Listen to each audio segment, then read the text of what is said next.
PCl5 के पांचों बंध एक समान नहीं होते हैं, क्योंकि हमने ये देखा कि PCl5 में जो 3 बंध हैं वो 120 अंश के होते हैं और जो 2 बंध होते हैं वे 90 अंश के होते हैं। तो जो 3 बंध है वो इक्वेटोरियल होते हैं और जो 2 बंध है वो एक्सियल होते हैं। तो ये माना जाता है कि एक्सियल बॉन्ड के लिए जो बॉन्ड लेंथ होता है वो अधिक होता है, क्योंकि वहाँ पर प्रतिकर्षण अधिक होता है, जबकि इक्वेटोरियल बॉन्ड के लिए जो बॉन्ड लेंथ होता है वो कम होता है, क्योंकि प्रतिकर्षण कम होता है। PCl5 ठोस अवस्था में पाया जाता है कुछ धनायन और ऋणायन के फॉर्म में।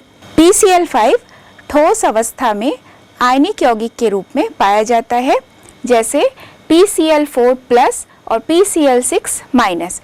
तो यहाँ पर जो PCl4 प्लस है या हम कह सकते हैं टेट्राक्लोरोफॉस्फोनियम आयन, ये यहाँ पर धनायन है और चतुष्फल की संरचना को दर्शाता है, जबकि PCl6 माइनस जो है वो ऋण आयन है और इसका नाम होगा हेक्साक्लोरोफॉस्फेट फिफ्थ। तो ये भी एक आयन है और यहाँ पर यह अष्टफल की संरचना को दर्शाता है। तो PCl5 ठोस अवस्था में एक आयनिक ठोस की तरह या आयनिक यौगिक की तरह कार्य करता है। अब हम जानेंगे फास्फोरस के विभिन्न ऑक्सो अम्लों के बारे में। फास्फोरस विभिन्न प्रकार के ऑक्सीकरण अवस्था के साथ कई ऑक्सो अम्ल प्रदर्शित करते हैं।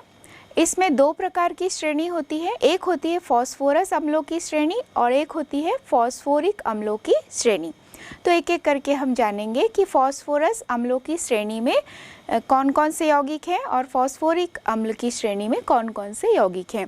तो सबसे पहला है फास्फोरस अम्ल की श्रेणी में हाइपोफॉस्फोरस अम्ल, जिसका सूत्र है H3PO2, ऑक्सीकरण अवस्था फास्फोरस की +1। ऑर्थोफॉस्फोरस अम्ल, सूत्र H3PO3, ऑक्सीकरण अवस्था +3। पायरोफॉस्फोरस अम्ल H4P2O5, ऑक्सीकरण अवस्था फास्फोरस की +3। तो ये तीनों यहाँ पर फास्फोरस अम्ल की श्रेणी में आता है और तीनों में आप देखिए कि लोअर ऑक्सीडेशन स्टेट है फास्फोरस की। अब हम देखेंगे फास्फोरस के अन्य ऑक्सो अम्ल जो कि फास्फोरिक अम्ल की श्रेणी में आता है। इसमें सबसे पहला होता है हाइपोफॉस्फोरिक अम्ल H4P2O6, जहाँ पर ऑक्सीडेशन स्टेट है +4। ऑर्थोफॉस्फोरिक अम्ल, ऑक्सीडेशन स्टेट +5 और सूत्र है H3PO4। पायरोफॉस्फोरिक अम्ल H4P2O7, ऑक्सीडेशन स्टेट फास्फोरस की +5। मेटाफॉस्फोरिक अम्ल, जहाँ पर ऑक्सीडेशन स्टेट फास्फोरस की +5 है और सूत्र है H4P2O7। मेटाफॉस्फोरिक अम्ल ये यहाँ पर त्रिलक के रूप में पाए जाते हैं या बहुलक के फॉर्म में पाए जाते हैं। तो HPO3 इसका बेसिक स्ट्रक्चर होता है और HPO3 होल थ्राइस के रूप में भी इसे दर्शाया जाता है। इसमें जो फास्फोरस होता है वो +5 ऑक्सीडेशन स्टेट शो करता है। तो ये यहाँ पर हमने देखा कि फास्फोरिक अम्ल की श्रेणी में जितने भी यौगिक हैं ऑक्सो अम्ल के, उन सब में फास्फोरस की उच्च ऑक्सीकरण अवस्था पाई जाती है। फास्फोरस के विभिन्न ऑक्सो अम्लों को बनाने की कुछ विधियों को हम जानेंगे। सबसे पहले हम देखेंगे H3PO2 या हाइपोफॉस्फोरस अम्ल किस प्रकार बनाया जाता है।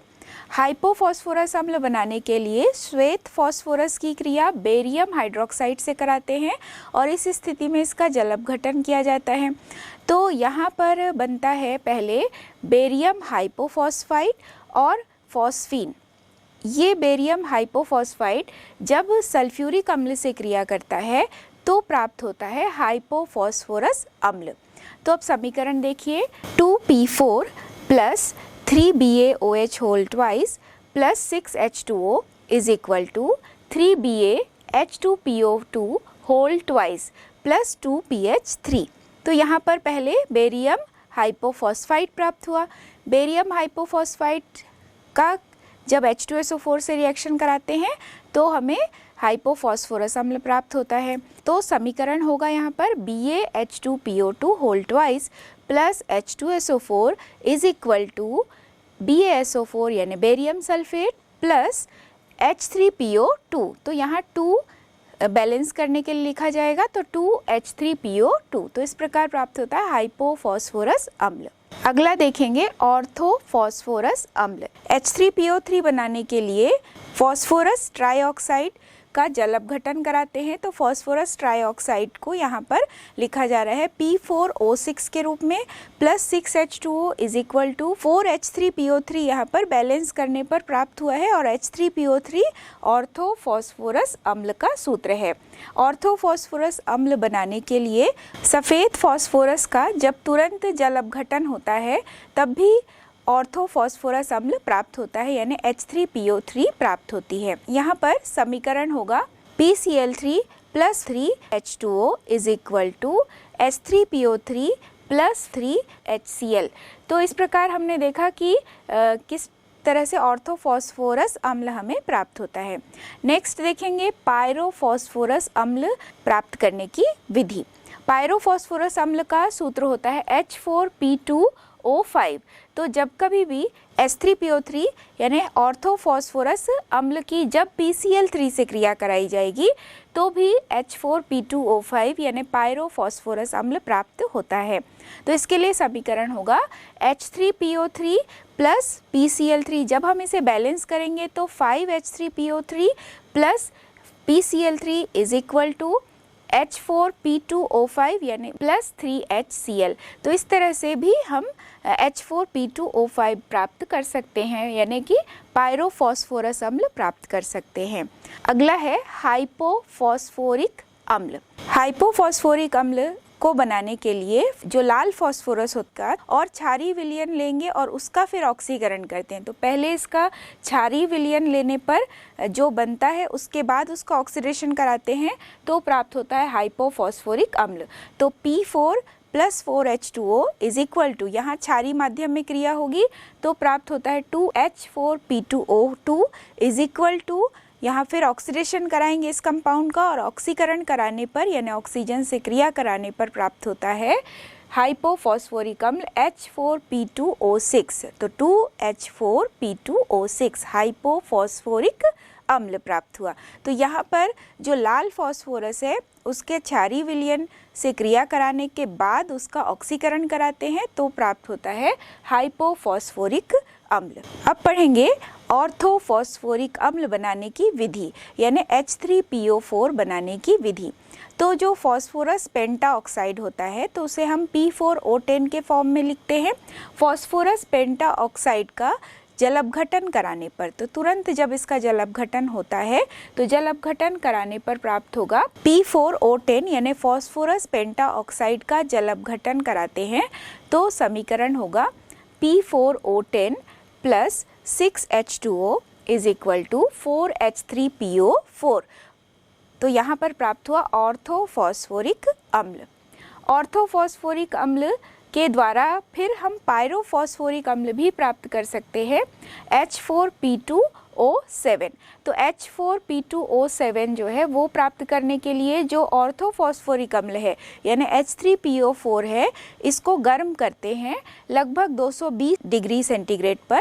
तो 2H3PO4 is equal to 220 degree centigrade is equal to हमें प्राप्त होगा यहाँ पर पायरोफॉस्फोरिक अम्ल H4P2O7 प्लस H2O। तो पायरोफॉस्फोरिक अम्ल इस विधि के द्वारा प्राप्त किया जा सकता है। अगला पढ़ेंगे मेटाफॉस्फोरिक अम्ल। तो चूंकि मेटाफॉस्फोरिक अम्ल एक बहुलक के रूप में पाया जाता है तो इसको बनाने के लिए जो पायरोफॉस्फोरिक अम्ल होता है उसे रक्त तप्त गर्म किया जाता है। तो जब उसे रक्त तप्त गर्म किया जाता है तो मेटाफॉस्फोरिक अम्ल का जो स्मॉल यूनिट है वो प्राप्त होता है HPO3 और HPO3 प्राप्त होने के बाद उसका त्रिलक जो है वही कहलाता है मेटाफॉस्फोरिक अम्ल।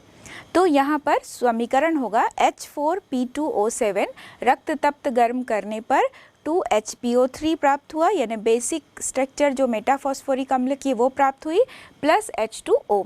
ऑर्थोफॉस्फोरस अम्ल के द्वारा भी मेटाफॉस्फोरिक अम्ल प्राप्त किया जा सकता है। ऑर्थोफॉस्फोरस अम्ल अर्थात H3PO3 इसकी क्रिया जब ब्रोमीन से कराई जाती है तो H3PO3 प्लस ब्रोमीन यानी Br2 is equal to HPO3 plus 2HBr। तो जो ये HPO3 है या हम कहें कि मेटाफॉस्फोरिक अम्ल है ये दो प्रकार से बहुलक बना सकते हैं। एक होता है साइक्लोट्राइमेटाफॉस्फोरिक अम्ल और दूसरा होता है पॉलीमेटाफॉस्फोरिक अम्ल। दो प्रकार से बहुलक के रूप में ये पाए जाते हैं। पहली स्थिति है साइक्लोट्राइमेटाफॉस्फोरिक अम्ल और दूसरी स्थिति है पॉलीमेटाफॉस्फोरिक अम्ल। तो यहाँ पर HPO3 दो प्रकार से बहुलक के रूप में पाए जाते हैं। अब हम विभिन्न फॉस्फोरस के जो ऑक्सो अम्ल है उसकी संरचना को देखेंगे और उसकी संरचना के आधार पर उसकी क्षारकता का निर्धारण या अपचायक गुण का निर्धारण या असमानुपातन अभिक्रिया को समझने का प्रयास करेंगे। तो सबसे पहले हम देखेंगे फॉस्फोरस अम्ल के जो सबसे पहले जो ऑक्सो अम्ल श्रेणी का जो सदस्य है सबसे पहला वो है हाइपोफॉस्फोरस अम्ल H3PO2, जहाँ पर ऑक्सीडेशन स्टेट है +1। तो हाइपोफॉस्फोरस अम्ल की जो संरचना है वो यहाँ पर P double bond O, PH, PH, POH। तो यहाँ पर आप देखिए कि P डबल बॉन्ड O एक है, मतलब एक बॉन्ड जो है वो P डबल बॉन्ड O का एक ही बॉन्ड है। PH के यहाँ पर दो बॉन्ड है, इसी तरह से POH का एक ही बॉन्ड है। तो यहाँ पर बहुत सारी चीज़ों का निर्धारण हो सकता है। यहाँ पर जो PH है, मतलब P और H दोनों तरफ अगर देखें तो ये दो बॉन्ड हो गया, PH प्रकार का दो बॉन्ड हो गया। लेकिन यहाँ पर जो PH से डायरेक्ट H अटैच है वो आयोनाइज नहीं होता है H+ के रूप में। तो यहाँ पर आयनित होने वाले जो हाइड्रोजन हैं वो केवल वही हाइड्रोजन आयनित होते हैं जो ऑक्सीजन के साथ जुड़े होते हैं। तो यहाँ पर इस संरचना में देखिए O के साथ एक H जुड़ा हुआ है और यही आयनित होता है। तो इसलिए जो हाइपोफॉस्फोरस अम्ल है वो एक क्षारकीय या मोनोबेसिक होता है। अब हम दूसरा देखेंगे ऑर्थोफॉस्फोरस अम्ल H3PO3। H3PO3 की संरचना में P double bond O, PH, POH और POH। तो इस तरह से यहाँ पर देखिए आप कि P डबल बॉन्ड O एक है और PH प्रकार का एक बॉन्ड है और POH प्रकार के दो बॉन्ड हैं। तो यहाँ पर O से जुड़े हुए दो हाइड्रोजन हैं, तो दो आयोनाइज हो सकते हैं हाइड्रोजन आयन के फॉर्म में, तो ये द्विक्षारकीय होता है। और P डबल बॉन्ड O जो ये बॉन्ड बनते हैं प्रायः ये सभी जितने भी अभी हम देखेंगे ऑक्सो अम्ल फॉस्फोरस के सभी में P डबल बॉन्ड O और PH बॉन्ड ये रहता ही है, मतलब एक P double bond O bond और एक PH बॉन्ड प्रायः सभी में होगा। और जो ये P डबल बॉन्ड O बनता है बॉन्ड, ये P पाई बैक बॉन्डिंग के कारण बनता है। पायरोफॉस्फोरस अम्ल H4P2O5, इसकी संरचना में आप देखिए कि POP प्रकार का एक बॉन्ड है, P double bond O, P double bond O, PH, फिर POH, फिर इधर से PH और POH। तो यहाँ पर दो बॉन्ड जो है POH का है, POH के दो बॉन्ड है, PH प्रकार के दो बॉन्ड है और यहाँ पर POP प्रकार का एक बॉन्ड है और P डबल बॉन्ड O यहाँ पर दो हैं। तो आयोनाइज होने वाले जो हाइड्रोजन है वह यहाँ पर दो ही हैं। तो इसकी क्षारकता भी क्या होगी? द्विक्षारकीय, यानी यह द्विक्षारकीय अम्ल होगा। अगला देखेंगे हाइपोफॉस्फोरिक अम्ल। हाइपोफॉस्फोरिक अम्ल का सूत्र है H4P2O6। तो कुछ भिन्नता यहाँ भी है, देखिए P बॉन्ड है, ये स्पेशल है। यहाँ पर यहाँ P डायरेक्टली P से जुड़ा हुआ है, P और P के बीच एक सिंगल बॉन्ड है। इसके बाद P डबल बॉन्ड O और दूसरे के साथ भी P डबल बॉन्ड O है। फिर POH इधर एक हो गया और POH इस तरफ और फिर से POH और फिर से POH। तो यहाँ पर हम देखते हैं कि चार प्रकार से POH बॉन्ड है, मतलब चार जगह पर POH बॉन्ड है। तो यहाँ आयोनाइज होने वाले जो हाइड्रोजन आयन है वो चार हैं, तो इसकी क्षारकता चतुर्क्षारकीय होगा, टेट्रा बेसिक एसिड होगा ये। तो इसलिए ये आयोनाइजेबल हाइड्रोजन है और यही आयोनाइजेबल हाइड्रोजन इसे चतुर्क्षारकीय बनाते हैं। अगला देखेंगे ऑर्थोफॉस्फोरिक अम्ल H3PO4। ऑर्थोफॉस्फोरिक अम्ल में P डबल बॉन्ड O और POH POH POH, तो यहाँ 3 बॉन्ड है, POH प्रकार से 3 बंध है, तो 3 आयोनाइजेबल है यहाँ पर हाइड्रोजन, तो इसकी क्षारकता होगी त्रिक्षारकीय क्योंकि 3 हाइड्रोजन आयोनाइज हो सकते हैं। अगला हम देखेंगे पायरोफॉस्फोरिक अम्ल। पायरोफॉस्फोरिक अम्ल का सूत्र है H4P2O7, तो यहाँ पर भी P double bond O, P double bond O और बीच में ये ऑक्सीजन से जुड़ा हुआ है, अर्थात यहाँ भी POP प्रकार का बॉन्ड है और यहाँ 4 OH है, यानी इस P से जुड़े हुए POH प्रकार के 4 बॉन्ड है, POH POH POH और POH, तो 4 हाइड्रोजन है जो कि आयोनाइज हो सकते हैं, तो यहाँ पर क्षारकता होगी चतुर्क्षारकीय, तो टेट्राबेसिक इसका टाइप होगा। अगला हम देखेंगे HPO3 होल थ्राइस। तो HPO3 होल थ्राइस चूँकि यह बहुलक के रूप में होता है, तो यहाँ पर 3 जो इसके मॉलिक्यूल हैं वो आपस में बहुलीकृत अवस्था में रहते हैं, तो यहाँ पर PO जो बॉन्ड है, P डबल बॉन्ड O जो स्ट्रक्चर है वो यहाँ पर 3 है, POH प्रकार के बॉन्ड भी 3 है और POP प्रकार के बॉन्ड भी 3 होते हैं। तो सभी स्ट्रक्चर में आपने यही देखा कि P डबल बॉन्ड O होता ही है जो कि P पाई बैक बॉन्डिंग के कारण होगा और PH बॉन्ड होता ही है, तो P और H का बॉन्ड यहाँ पर सभी में प्रायः देखा गया और केवल वही हाइड्रोजन आयोनाइज होता है जो ऑक्सीजन से जुड़ा होता है, तो इसलिए क्षारकता को हम आयोनाइज होने वाले हाइड्रोजन के आधार पर काउंट करते हैं। तो इसकी संरचना को जब आप बनाएंगे तो इसके आधार पर आप इसकी क्षारकता को अच्छी तरह से समझकर एक्सप्लेन कर सकते हैं। यहाँ पर हम जानेंगे कि अपचायक गुण वाले जो ऑक्सो अम्ल हैं वो कौन कौन से हैं। तो जो हाइपोफॉस्फोरस अम्ल होता है H3PO2 वह एक प्रबल अपचायक होता है, एक अच्छा अपचायक माना जाता है।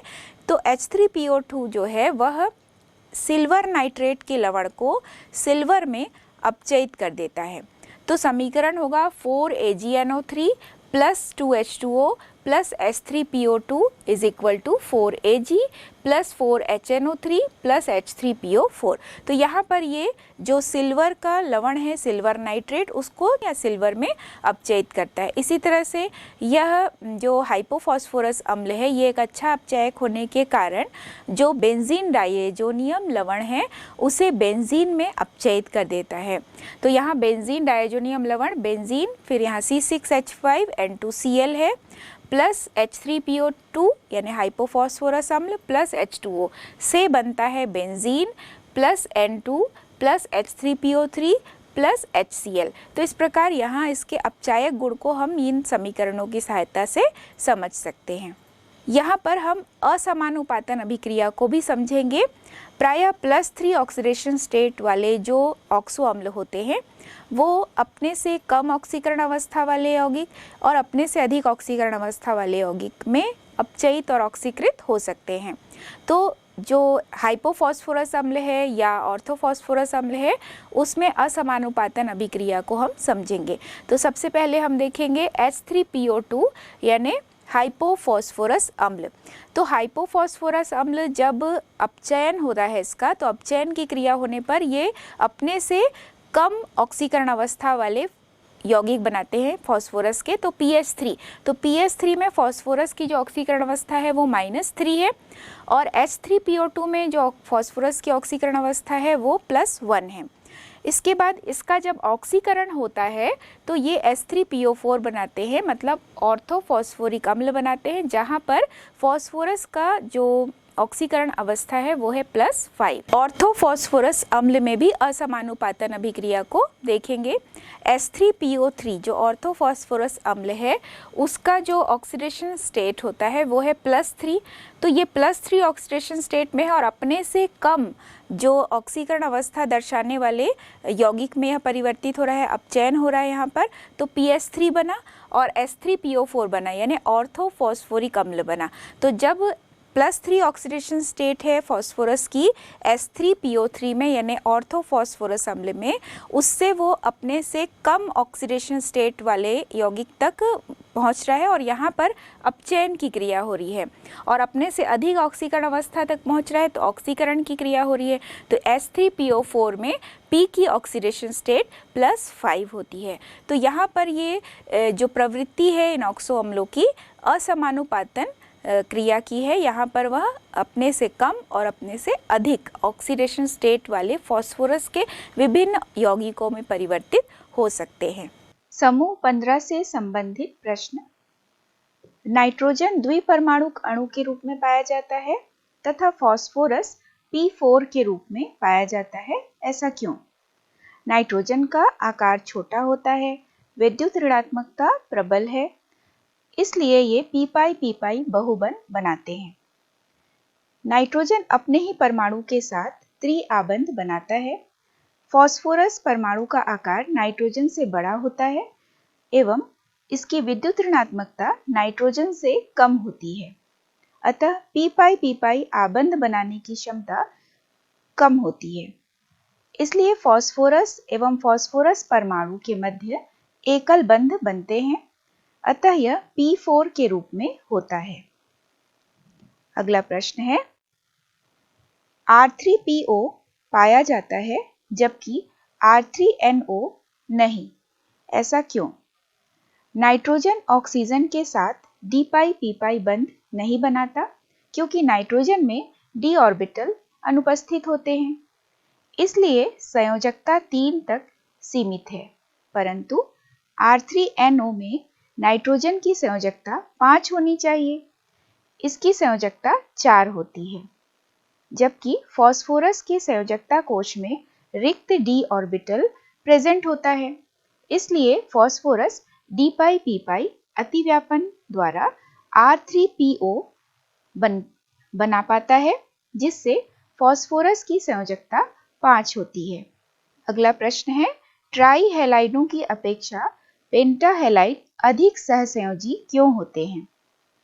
केंद्रीय परमाणु की जितनी अधिक धनात्मक ऑक्सीकरण अवस्था होती है, उसकी ध्रुवण क्षमता उतनी ही अधिक होती है। यानी जितना छोटा परमाणु होता है, तो धनात्मक परमाणु छोटे आकार का होता है, तो उसकी ध्रुवण क्षमता उतनी ही अधिक होती है, जिसके कारण केंद्रीय परमाणु और हैलोजन परमाणु के मध्य बनने वाले बंध का जो सहसंयोजी लक्षण है वो बढ़ जाता है। इसलिए पेंटाहैलाइड में केंद्रीय परमाणु +5 ऑक्सीकरण अवस्था में है, जबकि ट्राईहैलाइड में यह +3 ऑक्सीडेशन स्टेट में होती है।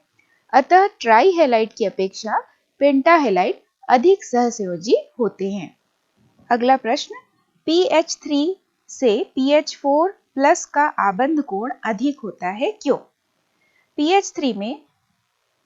PH3 एवं PH4+ में फॉस्फोरस की जो संकरण अवस्था है वह sp3 है। PH4+ आयन में चारों ओर उपस्थित जो कक्षक है वे आबंधित होते हैं, यानी बॉन्डिंग होते हैं, जबकि PH3 में फॉस्फोरस पर एक इलेक्ट्रॉन युग्म उपस्थित होता है जो कोण के मान को प्रतिकर्षण के कारण कम करते हैं। अतः यहाँ पर जो बंध कोण का मान है PH3 में वो 109 डिग्री 28 मिनट से घट जाता है। क्या PCl5 ऑक्सीकारक और अपचायक की तरह कार्य करते हैं? PCl5 में फॉस्फोरस की ऑक्सीकरण संख्या +5 है जो अधिकतम होती है, यह इसे और ज्यादा नहीं बढ़ा पाते हैं।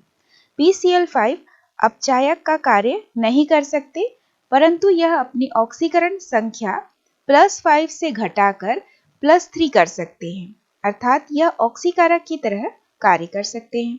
जैसे हम एक उदाहरण लेंगे, सिल्वर के साथ जब PCl5 की क्रिया होती है तो silver halide plus phosphorus trichloride बनता है। यहाँ पर PCl5 एक ऑक्सीकारक की तरह कार्य करता है, अर्थात PCl5 के फॉस्फोरस का ऑक्सीडेशन स्टेट +5 है, जबकि PCl3 में फॉस्फोरस का ऑक्सीडेशन स्टेट +3 है। इसी प्रकार टिन के साथ क्रिया करते समय PCl5 ऑक्सीकारक की तरह कार्य करता है।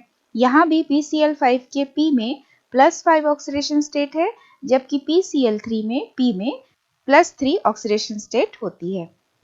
अगला प्रश्न है NO2 द्वितीयकृत क्यों होती है, यानी डाइमेराइज क्यों होती है। NO2 में जो संयोजी इलेक्ट्रॉन है वह विषम संख्या में होते हैं, यानी ऑड इलेक्ट्रॉन होते हैं। यह विषम इलेक्ट्रॉन अणु की तरह व्यवहार करती है और द्वितीयकृत होने पर यह एक स्थायी NO2 में संयोजी इलेक्ट्रॉन विषम संख्या में होते हैं। यह विषम इलेक्ट्रॉन अणु की तरह कार्य करता है। द्वितीयकृत होने पर यानी डाइमेराइज होने पर यह एक स्थायी N2O4 डाइनाइट्रोजन टेट्राऑक्साइड अणु में परिवर्तित होता है, जिसमें इलेक्ट्रॉनों की संख्या सम है।